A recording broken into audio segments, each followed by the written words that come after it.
Muy buenos días, bienvenidos a este tiempo devocional Tu Palabra para encontrar el camino. Hoy es 11 de abril del 2022 y para continuar con la lectura de la Biblia en un año, vamos a leer hoy segundo de Samuel, capítulo 12, 14 al 23, capítulo 12, 26 al 31, capítulo 8, 2 al 14 y 23 del 8 al 39.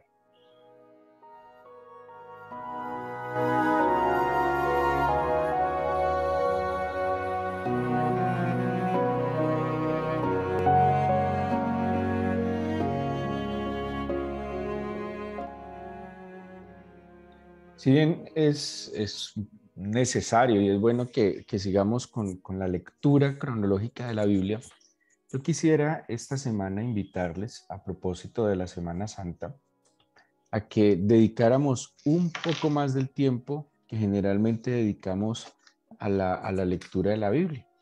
Eh, esta semana, como cristianos, nosotros no solo conmemoramos, porque no deberíamos solo conmemorar, o sea, traer a la memoria, sino celebrar también el acontecimiento de la muerte y resurrección del Señor Jesús, de su entrega en la cruz por cada uno de nosotros y los efectos que esto ha traído no solo a nuestra vida, sino al mundo. A propósito, esta semana que nosotros estamos conmemorando la muerte y resurrección de Jesucristo, en Israel, esta semana también, acordémonos que nosotros tenemos calendarios diferentes, el de ellos es lunar, el de nosotros es solar, y no necesariamente siempre coinciden las fiestas.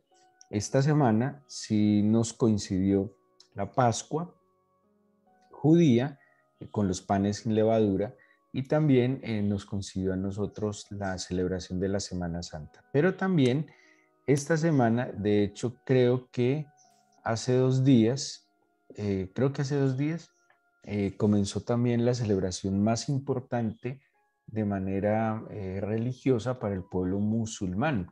Los musulmanes también iniciaron hace 2 días su celebración de un ayuno de un mes. Ellos ayunan durante un mes y ese ayuno se llama ayuno de Ramadán. Ellos ayunan durante 12 horas, durante un mes completo y es el mes de más adoración de parte de los musulmanes. Así que, bueno, algún efecto positivo tiene que traer esto para el mundo, que judíos, cristianos y musulmanes estemos en nuestra expresión de fe, en nuestro culto, buscando y adorando al Señor. Sería muy benéfico para el mundo si en esta semana los cristianos oraran, buscaran al Señor de todo corazón, se convirtieran de sus malos caminos.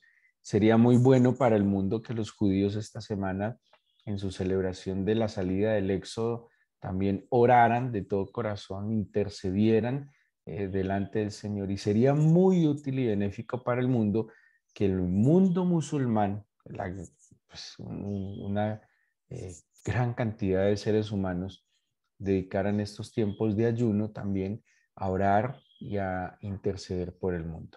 Así que es una semana pues que como cristianos, como creyentes, no deberíamos pasarla por alto, sino también unirnos a este gran clamor mundial por la paz, por la bendición del Señor, por la conversión de los pueblos, y no me refiero a la conversión simplemente a una u otra religión, es la conversión a Dios, es la conversión al Señor, es que los seres humanos vuelvan su corazón y su mente al Señor, ya soberanamente, y yo creo que no podemos ser arrogantes en eso, sino que soberanamente Dios también conoce los corazones y sabe cómo va a manifestar su salvación, muy soberanamente.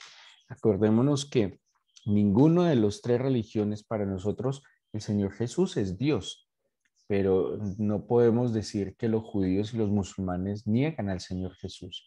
De hecho, lo tratan con mucho respeto. Para los musulmanes es un gran profeta, lo tratan con muchísimo respeto y pues de la admiración, del respeto, pues es más fácil llegar a la adoración. A propósito, esta semana quiero invitarles a que nos centremos un poco en los acontecimientos de lo que es la última semana de vida del Señor Jesús, pues qué es lo que celebramos esta semana. Y yo quisiera invitarles a que además de la lectura que estamos haciendo de forma cronológica, le agregáramos una lectura adicional, pues ya que estamos algunos un poco más descansados, con un poco más de tiempo, y que buscáramos el rostro del Señor. Y, y estaba leyendo un comentario de William Barclay, donde haciendo una introducción al Evangelio de San Juan, muestra algo que me pareció muy singular y quiero compartírselos sobre una percepción acerca de los evangelios. Cada evangelio, Mateo, Marcos, Lucas y Juan, pues cada uno de acuerdo, unos a su relación directa con el Señor Jesús, otros a su relación a través de los apóstoles con el Señor Jesús, y lo que pudieron investigar, pues toman como un propósito en su escrito, toman como una visión en su escrito. Y William Berkeley comenta que el Evangelio de Mateo le viene bien al maestro, le viene bien al maestro de la escritura, le viene bien a aquel que enseña e instruye la escritura, porque el Evangelio de Mateo es una colección sistemática de la obra del Señor.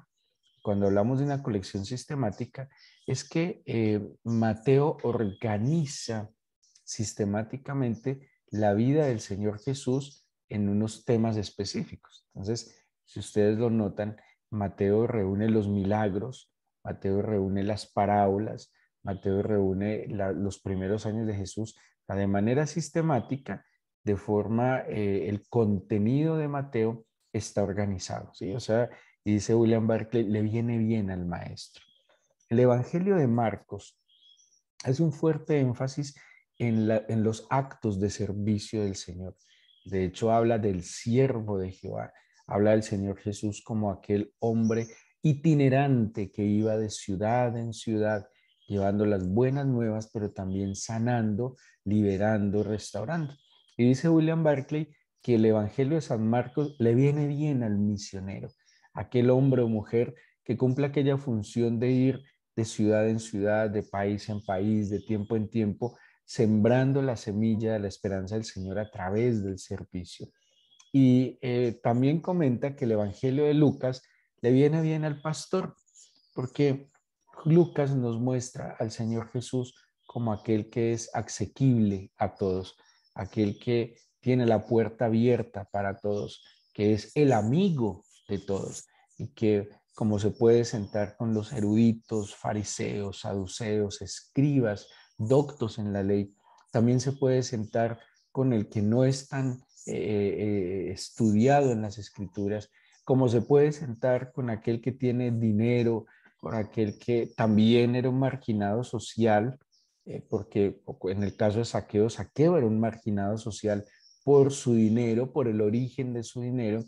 También se puede sentar con aquel marginado por la enfermedad o por una condición,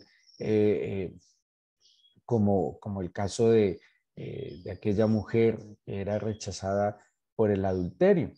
Es el amigo de todos, y por eso dice, le viene bien al pastor, le viene bien aquel que cumple esa función de ser asequible a todo tipo de personas. Pero Juan, el Evangelio de Juan, que nos muestra al eterno Dios encarnado, que nos muestra aquel que, como dice Miqueas, cuyos días son desde la eternidad.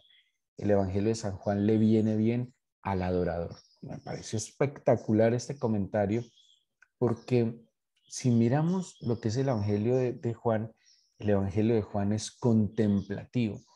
Todo lo que Marcos nos muestra como actos de servicio un poco altruistas, todo lo que Mateo nos muestra de manera ordenada y sistemática, y todo lo que nos muestra Lucas, mostrando un extraordinario ser humano, un extraordinario hombre sensible, amigable, humilde, sencillo, pues el evangelista Juan nos lo muestra como Dios mismo. Nos invita a la adoración.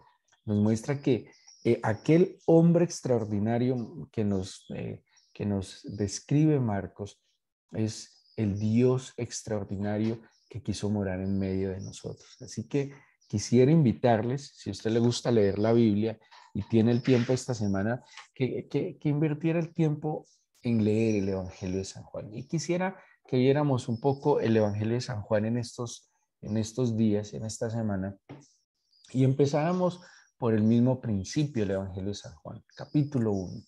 El capítulo 1, como en estos días, en un encuentro que tuvimos en un tiempo de ayuno, hablaba, el capítulo 1 sin duda alguna está tomando Génesis capítulo 1. Es más, si usted tiene su Biblia y compara las primeras palabras de Génesis, son exactamente las primeras palabras de Juan en el principio. ¿Sí? Esas tres primeras palabras son las mismas palabras que se repiten en el libro del Génesis. Y Juan tiene una visión tan amplia. Además, se calcula que la escritura del Evangelio de San Juan es por allá después del año 80 y algunos han creído que su escritura puede estar incluso llegando al final del siglo, del año 100. Así que estamos hablando de un hombre supremamente maduro, un hombre que estuvo con el Señor Jesús, que ha trasegado en el mundo judío, tiene un gran conocimiento del mundo judío como judío, pero que también ha caminado en el mundo griego, ha visto la evolución y la transformación de la iglesia, que empieza siendo judíos convertidos a Cristo y terminan siendo paganos o gentiles convertidos al cristianismo. Dicen que en la época de Juan, más o menos por cada judío que hacía parte de la iglesia, podría haber casi 100,000 griegos o personas de origen gentil que pertenecieran a la iglesia. Era un desafío muy grande y Juan, en una revelación extraordinaria de parte del Señor, nos deja esta buena nueva, este evangelio, que no solo nos da un conocimiento desde la mentalidad judía del Antiguo Testamento, sino que también contextualiza esa verdad eterna en un tiempo en que necesitaban que ese anuncio del evangelio fuera comprensible, pero sobre todo que impactara y que transmitiera una verdad. El Evangelio de San Juan entonces nos muestra el carácter eterno de Jesucristo. Dice, en el principio, tomando de nuevo lo que dice el mismo Génesis, dice, era el verbo era con Dios y el verbo era Dios. Solo ese versículo, en esas tres expresiones, nos estaría mostrando una cantidad de cosas que ya estaba poniendo en la mente de los receptores de este evangelio el carácter eterno, y solo el carácter eterno de Jesucristo nos iba a hablar de su omnipotencia, de su omnipresencia, de su omnisciencia y de que Él sería digno de toda adoración. Ahora, utiliza la palabra verbo, que así nos lo traduce la versión Reina Valera, que como tal quisiera decir algo así como la palabra. La palabra que era tan importante en aquella época griega, donde abundaba la filosofía, el conocimiento, la disertación. Pero la palabra también era importante para el mundo judío porque cuando vamos a Génesis 1 hay algo constante en todo lo que es la creación y es la palabra. Dijo Dios, hágase.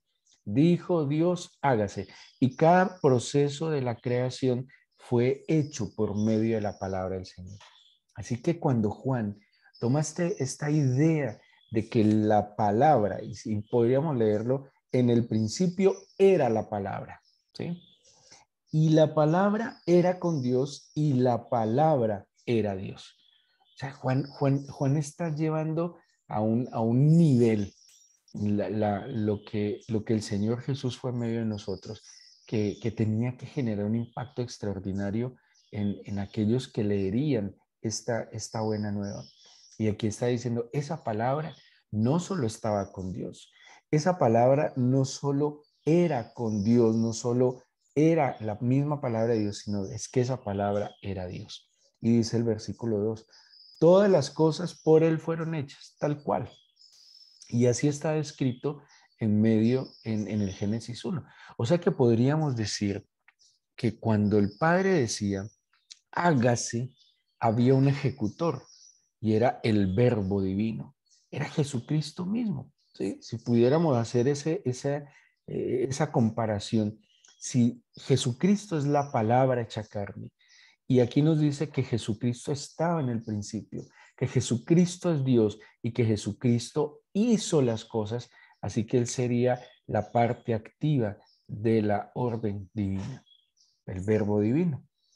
Dice el versículo 3, todas las cosas por Él fueron hechas y sin Él nada de lo que ha sido hecho fue hecho. Pero además, en la palabra encarnada estaba la vida, dice el versículo 4 de Juan 1, la vida era la luz de los hombres, dice el 5, la luz en las tinieblas resplandece y las tinieblas no prevalecieron contra ella. Como dato curioso, el Evangelio de Juan menciona 21 veces la palabra luz. Menciona 7 veces la palabra oscuridad. Además, en el Nuevo Testamento es el libro que más contiene estas dos palabras. 21 veces luz, 7 veces oscuridad o tinieblas. Ahora, voy a jugar con los números. Y solo, porque lo que quiero decirles es que estos escritos bíblicos no son deliberados, son minuciosamente inspirados, son minuciosamente revelados y son minuciosamente, digámoslo así, desarrollados. Porque cuando vemos nosotros de que aún 7 veces aparece la palabra tinieblas, 21 veces aparece la palabra luz, definitivamente es lo que nos relata Génesis y Juan en su primer capítulo. La luz es mucho más que las tinieblas. Y si jugáramos con los números, hagámonos que jugamos a los números, 7 veces de oscuridad es superada por 3 veces de luz. ¿Sí? Y ahí aparecen el Padre, el Hijo y el Espíritu Santo. Necedades mías pueden ser, pero jugando con los números, en todo esto hay una intención. En la Biblia los números tienen una intención reveladora. Cuando la Biblia nos habla del 3, del 7, del 10, del 12, del 40, la Biblia nos está mostrando, hay una intención teológica en el tema de los números. Número de perfección, el 7, número de que algo está completo, el 3. Y si vemos entonces que había 7 puntos de tinieblas, pues iban a aparecer 21 veces la luz que resplandece, la interferencia divina para hacer que esas tinieblas sean dispersadas. Y el Señor, su Espíritu, el Padre, son aquellos que disipan las tinieblas. Y eso es lo que nos está diciendo precisamente Juan en este primer capítulo. Dice, interviene Juan el Bautista, pero en el versículo 9 vuelve a tomar en Jesucristo, dice, aquella luz verdadera que alumbra a todo hombre, venía a este mundo. En el mundo estaba, y el mundo por él fue hecho, pero el mundo no le conoció. A lo suyo vino, y los suyos no le recibieron, mas a todos los que le recibieron y los que creen en su nombre, les dio potestad de ser hechos hijos de Dios. Y en ese versículo 14 entramos en escena nosotros como cristianos, después de tantos siglos que el Señor vino a este mundo. ¿Por qué nosotros? Porque el Señor vino a lo suyo, o sea, ¿qué es lo suyo? Su creación, el mundo. Pero los suyos, que era su pueblo, no le recibió. Y en el 12 entramos nosotros por la gracia, misericordia, bondad divina, que más nosotros, todos los que le recibimos, uno, pero a los que creemos en su nombre, nos da un don, un regalo maravilloso, el ser hechos hijos de Dios. Y ahí entramos nosotros. Dice el versículo 13, los cuales no son engendrados de sangre. Nosotros no éramos del pueblo por sangre, ni de voluntad de carne. O sea, no fue la voluntad de un ser humano lo que nos dio la concepción. Pero también dice, ni la voluntad de un varón, sino de Dios. No fueron ni nuestros padres, no fue ni el cuerpo físico, no fue una decisión física, solo fue la decisión soberana y misericordiosa del Señor de darnos la oportunidad de conocerle, de recibirle, de creer y por eso ser hijos de Dios. ¿Somos hijos de Dios?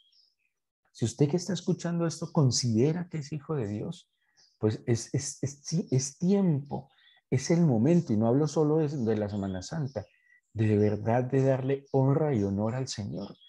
Si somos hijos de Dios, pues estamos llamados a ser hijos de la luz. Y es un tema que Juan va a retomar, que seguramente, como en su época era común. Hay unos escritos que se encontraron en el Mar Muerto, y había una comunidad que se cree que eran los esenios, otros los llaman los qumranitas, y había un tema con esta comunidad respecto a la luz y a las tinieblas. Y se habla de la luz como el conocimiento, se habla de la luz como la verdad, se habla de la luz como la santidad, la pureza. Pero cuando se habla de la oscuridad y las tinieblas, se refiere a las tinieblas como a la ignorancia, al desconocimiento, pero también a la impureza y a la impiedad.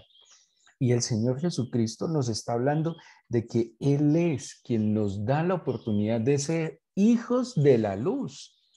Y el hijo de la luz se caracteriza porque conoce. El hijo de la luz se caracteriza porque procura la santidad. El hijo de la luz se caracteriza porque procura la verdad. Mas el hijo de las tinieblas anda engañado, anda en mentiras, anda en la maldad, anda perdido en la ignorancia, porque ignora las verdades eternas. Y aquí el Señor no solo nos da la potestad de ser hechos hijos de Dios, sino hijos de la luz.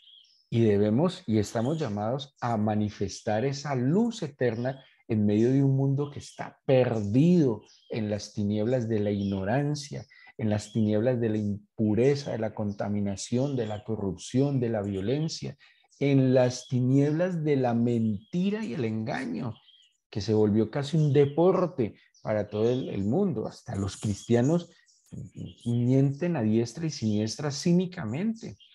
Y allí no puede estar la luz.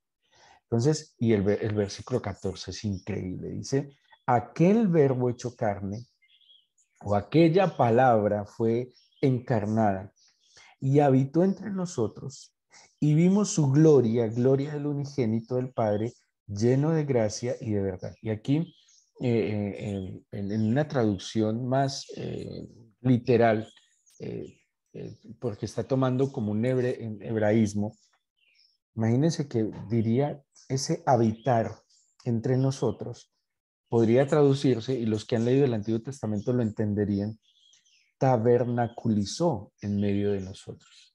Espectacular. Acuérdense que tabernáculo viene de Shahán, que era algo así como morada. O sea que el Señor moraba en medio de nosotros. Y en la persona de Jesucristo se cumple lo que el Señor le dijo a Moisés en el Sinaí cuando le mandó a construir el tabernáculo. Le dijo, me vas a hacer una morada. Dice Éxodo 25, 8 y 9. Harán un santuario para mí y habitaré en medio de ellos. Conforme a todo lo que yo te muestre, el diseño del tabernáculo o morada y el diseño de todos sus utensilios, así lo haré.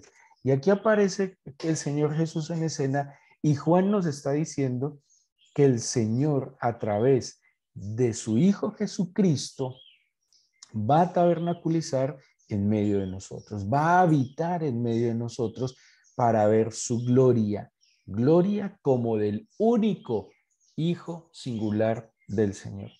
Espectacular. O sea que la gloria que se manifestaba en el tabernáculo ahora se iba a manifestar a través de su Hijo Jesucristo. Esto ténganlo muy presente porque tiene un sentido que lo explicaremos más adelante. La gloria del tabernáculo, que era la presencia, como se describe, Shejinah del Señor, una presencia visible, no visible al ojo, sino más bien notoria, evidente por su efecto. Esa presencia se iba a hacer a través del Señor Jesucristo. Él moraría, iba a habitar en medio de nosotros. Y luego empieza a hablar del testimonio de Juan, de aquel que proclama al Señor Jesucristo como el Cordero de Dios que quita el pecado del mundo. Y esto es muy importante a propósito de la Semana Santa. En el versículo 29 y en el versículo 36, Juan cuando lo ve dice, he aquí el Cordero de Dios que quita el pecado del mundo. Entonces, miren, Juan el Evangelista en este capítulo está, solo este capítulo, está dando un anuncio tan poderoso de lo que son las buenas nuevas. Solo este capítulo está tomando la ley de Moisés. Solo este capítulo está tomando el conocimiento que podrían tener los griegos en ese momento. Solo este capítulo nos está haciendo elevar la mirada. Mire, es tan impresionante el Evangelio de Juan que si ustedes notan, empieza la narración con el Señor Jesús adulto. Y no solo adulto, sino al iniciar su ministerio. Lucas nos muestra desde la anunciación. Mateo también nos muestra la genealogía y el nacimiento, al igual que Marcos. Pero Juan no se detuvo, dijo, yo no les quiero mostrar el hombre, yo no les quiero mostrar que nació en una familia, aunque haya sido una concepción sobrenatural, yo no les quiero mostrar que creció con gracia, con sabiduría, no, yo les quiero mostrar al Dios que moró en medio de nosotros. Palabras mayores. Este es un desafío teológico para la época y es para nosotros también. Es Dios. Jesús no es solo un hombre chévere que vive entre nosotros, justo, amable, incluyente. No, es Dios, digno de alabanza, de culto, de adoración. Por eso Juan es el evangelio que le viene bien al adorador, al que quiere levantar su mirada y entender que la palabra eterna del Señor se hizo carne, que moró en medio de nosotros y que padeció cosas que no merecían, pero que era tal su amor por cada uno de nosotros que lo hizo con determinación, con libertad. Por eso afirmó su rostro para ir a Jerusalén a cumplir ese propósito eterno. Así que yo les invito que no solo en este tiempo devocional, sino que se tome el trabajo de leer y ojalá alcanzaran a leer todo el Evangelio de Juan esta semana con detenimiento, con cuidado, pero también pretendiendo ser ese adorador. Es justo, es, es justo y necesario para nosotros, no para el Señor, que aprendamos a adorarle y a reconocer la obra eterna y gloriosa que Él ha hecho, hace y hará en nosotros. Dispongamos nuestro corazón y vamos a orar.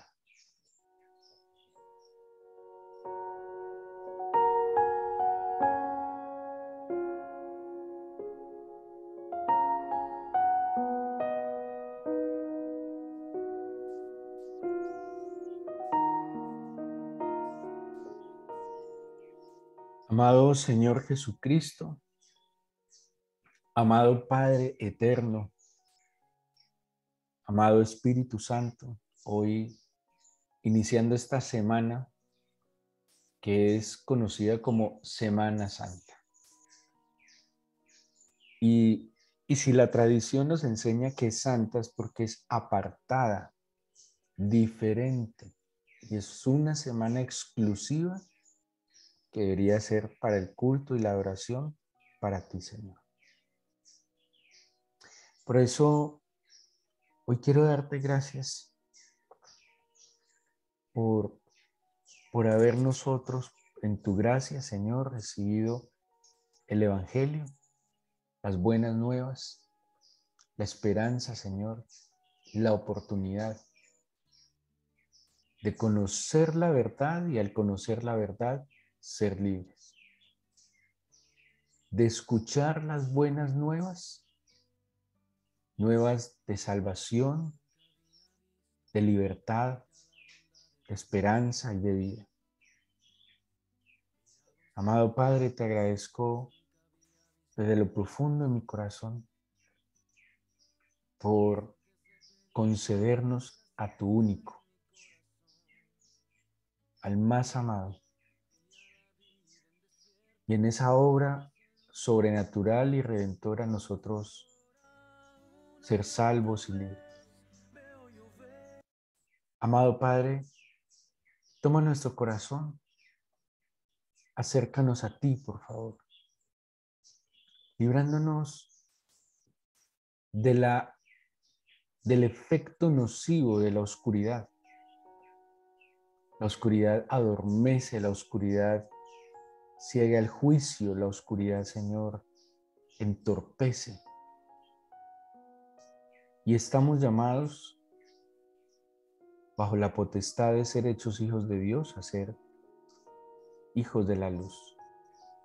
Y tú, Señor Jesucristo, eres esa luz verdadera que alumbras a todo hombre. Y yo te pido que el resplandor de la luz de tu verdad esté en mi mente y en mi corazón. Y que tu luz me permita, Señor mío, no solo salir de la ignorancia, sino también salir de la mentira, del engaño, Señor. De todo aquello que estorba tu obra en mí. Sácame de la contaminación, de la corrupción y la violencia de este mundo, Señor. Y permíteme caminar en pos de ti. Que tu luz ilumine el paso a paso en mi vida y que me acerque al conocimiento pleno de tu verdad. Extiende tu mano de bendición sobre tus hijos. Te lo pido en el nombre de Jesús. Amén.